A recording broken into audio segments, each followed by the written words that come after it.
पर काफी केसेस हो चुके हैं।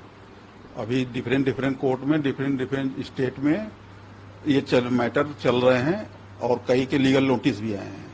जैसे अभी जो है बुलंदशहर में मैं गया था एक मैटर में, वहां से भी डेफेमेशन के केस उनकी इनिशिएट हुई है।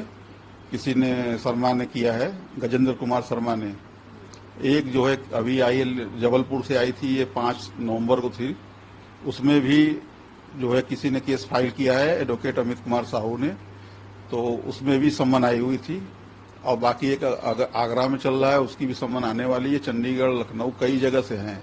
तो उसको देखते हुए मैडम ने मुझसे लीगल एडवाइस लिया कि आप बेस्ट रहेगा मेरे लिए। तो मैंने कहा देखिए ऐसा है कि कोई भी कहीं भी केस फाइल कर सकता है, ऐसी कोई हमारे यहाँ लिमिटेशन नहीं है, लेकिन आपकी सेफ्टी के लिए, क्योंकि हर जगह आप जा नहीं सकती पूरे इंडिया में जो है, क्योंकि सिक्योरिटी के पॉइंट ऑफ व्यू से भी आपको नहीं जाना चाहिए। तो मैं अब इन सभी केसेस को एक साथ सुप्रीम कोर्ट में दाखिल करूंगा, ट्रांसफर पिटीशन, जिसके मैं सुप्रीम कोर्ट से रिक्वेस्ट करूंगा कि जो भी केसेस चल रहे हैं, पेंडिंग है, उसको सारे दिल्ली ट्रांसफर कर लिया जाए और यहाँ पर जो है ट्रायल चलेगी उसकी। उसके बाद मैं फिर देखूंगा, अगर जो केसेस मुझे ठीक नहीं लगेंगे उसको पेश कराऊंगा फिर हाई कोर्ट से। हाई कोर्ट से नहीं होगा तो फिर सुप्रीम कोर्ट जाऊंगा। लेकिन अभी पहला स्टेप यही है कि सारे केसेस को मुझे दिल्ली मंगाना है, क्योंकि मैडम हर जगह जाएंगी नहीं और माहौल पूरे कंट्री का अभी इतना नहीं अच्छा है कि कोई कहीं भी जाए, क्योंकि उनको थ्रेट मिल भी रहा है ना, उनको धमकी मिल रही है, कई संगठन है धमकी दे रहे हैं, वो कहाँ जाएंगी, कितनी जगह जाएंगी, ये पॉसिबल नहीं है। कोर्ट मेरे ख्याल से इसमें कर भी देगा, अलाउ कर देगा कि अभी जो भी पेंडिंग मैटर हैं सारे मैटर दिल्ली आ जाए। और मैं रिक्वेस्ट करूंगा इन फ्यूचर इस मुद्दे पे, किसानों के मुद्दे पे, इस तरह की जो केसेस चल रहे हैं, इस पे अगर कोई किसी को इनिशिएट करना है, कोई केस फाइल करनी है, तो दिल्ली कोर्ट को ही जुडिक्शन दिया जाए। मैं रिक्वेस्ट करूंगा सुप्रीम कोर्ट से, क्योंकि सुप्रीम कोर्ट को ही ये पावर दिया गया है कि स्टेट से दूसरे स्टेट में केस ट्रांसफर कराने के लिए। तो ट्रांसफर पिटीशन मैं तैयार कर रहा हूँ, ये नवंबर मंथ के मतलब ये मान के चलिए कि 10 से 15 दिन के अंदर मैं फाइल कर दूंगा।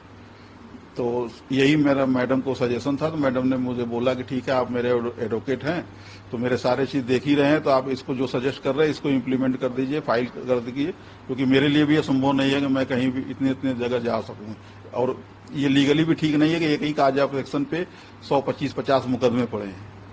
अगर एयरपोर्ट में उनके साथ भी हुआ था, थप्पड़ कांड भी शामिल कर, हाँ, तो ये सब चीजें देखकर ही मैंने उनको एडवाइज किया है कि ये आपके लिए ठीक नहीं रहेगा कि आप अलग अलग जगहों पे, और कभी यहाँ जाना है, अलग अलग डेट लगेंगे, इतना ठीक नहीं है आपकी सिक्योरिटी के लिए।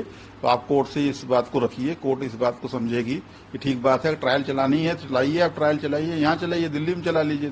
दिल्ली में उनके लिए आसान भी रहेगा कि यहाँ की सांसद भी हैं और दिल्ली में आना जाना भी उनके लिए संभव है, सिक्योरिटी के हिसाब से भी ठीक है।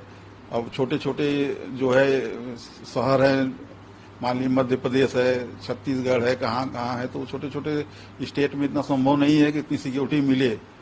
और आजकल धमकियां उनको भी मिल रही होंगी, मुझे नहीं पता, लेकिन मिल रही होंगी। स्वभावतः है कि जो किसान के मुद्दे पे लोग बोल रहे हैं इस तरह की चीजें, तो कुछ भी ठीक नहीं हो सकता है। तो मैं तो यही सजेस्ट किया कि आप ट्रांसफर करा लीजिए केस को।